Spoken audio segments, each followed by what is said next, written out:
Bismillahirrahmanirrahim. Alhamdulillahirabbil alamin. Allahumma shalli wa sallim ala sayyidina Muhammadin miftahi babi rahmatillah adada ma fi ilmillah. Salatan wa salaman daimain bidawami mulkillah wa ala alihi wa sahbihi. Assalamualaikum warahmatullahi wabarakatuh. Terisolasi di saat pandemi. Ya, solusi saat terisolasi. Akses banyak yang tertutup, gerak terbatas, banyak yang kemudian menjadi bimbang. Bagaimana masa depanku, bagaimana hidupku, bagaimana rezekiku. Ikhwani rahimakumullah, kita adalah seorang hamba yang punya iman pada Allah Ta'ala. Jangan pernah gantungkan diri kita kepada makhluk, tapi kita harus bersandar total pada Ilahi Rabbi yang menciptakan jagat raya ini. Yang menenggelamkan matahari di ufuk sana adalah Allah Subhanahu wa Ta'ala. Yang menerbitkan adalah Allah Ta'ala. Jagat raya ini ciptaannya Allah, dan Allah yang ngatur semuanya sendiri. Allah yang ngurus semuanya sendiri. Allah Maha Kuasa. Ikhwani rahimakumullah, kita melihat bumi ini nggak pernah diam. Bumi terus bergerak 24 jam. Gunung bergerak, matahari bergerak, alam ini bergerak. Karena itu, kondisinya apapun jangan diam dan melamun. Jangan berdiam diri dalam arti di rumah kemudian tidak beraktivitas, tidak berupaya, tidak bekerja, tidak berusaha. Ikhwani rahimakumullah, orang Jawa bilang obah mamah, obah mamah. Kalau kita bergerak, kita akan makan. Dalam Islam disebutkan sebuah pepatah, al-harakah barokah. Kalau kita bergerak, maka berkah itu turun.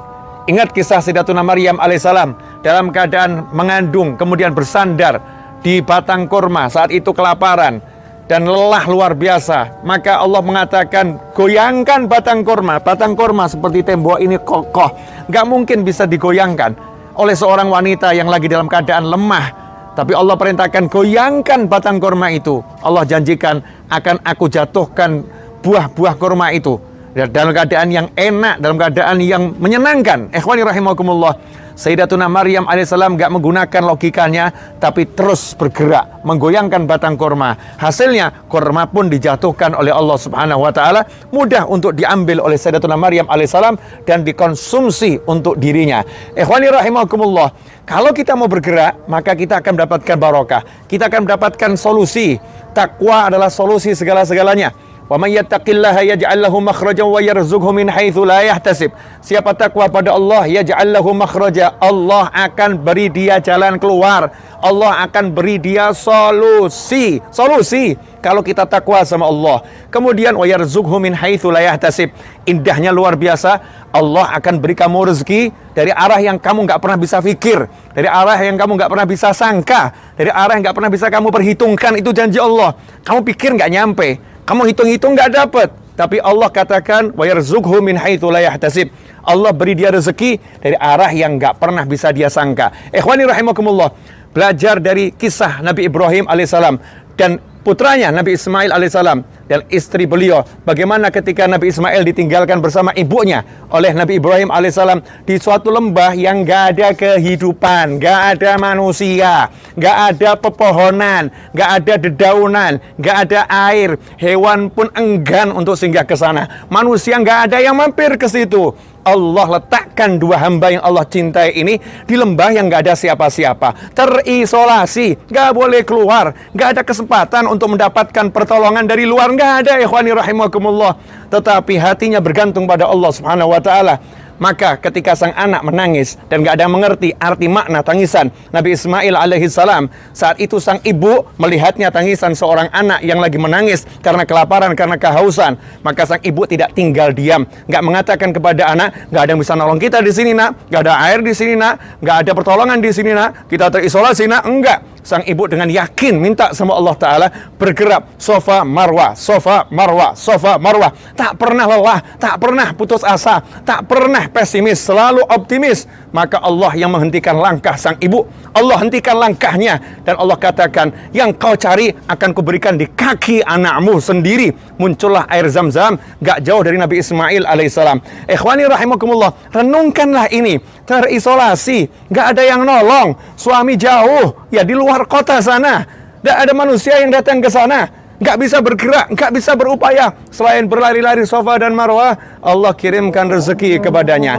Maka insya Allah, kalau kita mau betul-betul bertakwa, melaksanakan perintah Allah, menjauhi larangan Allah, perbaiki sholat kita, perbaiki qiraatul Quran kita, silaturahim kita, bekti kita pada orang tua, maka kita akan mendapatkan solusi apapun masalahnya. Apapun masalahnya, yaj'allahu makhraja. Allah yang ngurus jagat raya ini, yang akan mensolusikannya. Wa yarzuqhu min haitsu la yahtasib, dan Allah berikan rezeki dari arah yang gak pernah bisa diduga. Ikhwani rahimakumullah. Karena itu jangan pernah berputus asa, teruslah bergerak. Ya, bergerak dengan kondisi-kondisi yang diizinkan kita, dengan cara yang dihalalkan oleh Allah Subhanahu wa taala, dengan hal-hal yang betul-betul membawa kemaslahatan.